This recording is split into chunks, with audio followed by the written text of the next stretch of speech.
I love to go deep sea fishing. And many times when we're deep sea fishing, we catch a special fish called a stingray. And that's what I thought a stingray was, or some sort of a car. But I've come to learn that there's a new kind of a stingray. It's a fake cell phone towers that cops and police are using throughout the nation to track our every move. Here's the Reader's Digest version on how a fake cell phone tower works. The stingray can be carried by a vehicle that moves around. It can be a truck, a car, it could be a drone, it could be a plane in the sky. The stingray system mimics a cell phone tower and gets the target phone that you may be carrying to connect to it. Once your cell phone is detected by the stingray, the signal's strength from your cell phone can be measured.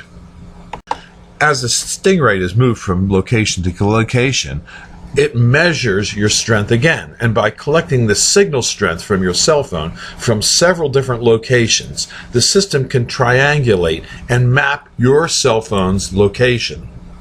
The use of the stingray isn't like a fisherman with a hook and line targeting a specific fish. It's a net that captures everyone at the same time. Most of the devices called Stingray are manufactured in the United States and are made by one company called the Harris Corporation. It also makes other tracking devices.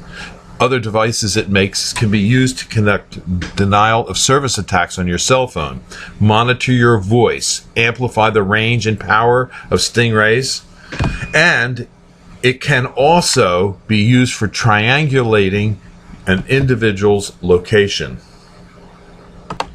The use of a stingray is really a giant fishing operation to catch all traffic and to be able to understand what's going on in a community. There is little indication that your phone is being used by the stingray, except maybe you may have a sudden increase in the power consumption because the stingray tells the phone to run its antenna at maximum power. Whenever the police use a stingray, it's a recipe for disaster for your constitutional rights to privacy and the expectation of privacy. The Harris Corporation and municipalities usually sign a non-disclosure agreement with the company that seeks to stop and circumvent the Freedom of Information Act and avoid disclosing the existence of the program or the use of stingrays. This map, courtesy of the ACLU, shows states in which fake cell phone towers are being used by state and municipal authorities to track your cell phone. I have sent FOIA letters to various cities asking about their use of stingrays. I sent a FOIA letter to the city of Chicago, and within a few days, they emailed me back that they would be represented by a law firm to disclose and to handle my FOIA request. In response to my FOIA number 14-5998, which I sent to the city of Chicago, Chicago has retained Drinker, Biddle, and Wreath LLP to assist in responding to my FOIA request. In answering my initial request, the City of Chicago has asked for a delay in sending me information because they claim that the requested records cannot be compiled by the public body within the time limits provided in paragraph C of this section without unduly burdening or interfering with the operation of the public body.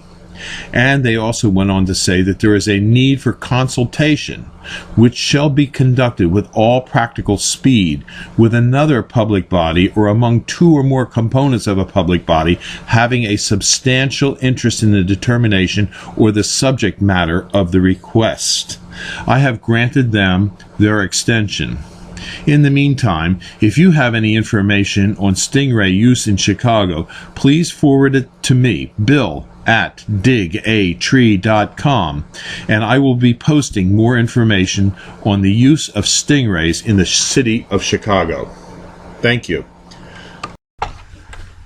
I also believe that the use of the Stingray device is a violation of your Fourth Amendment right, and it's a theft of personal information using a theft of service from your device.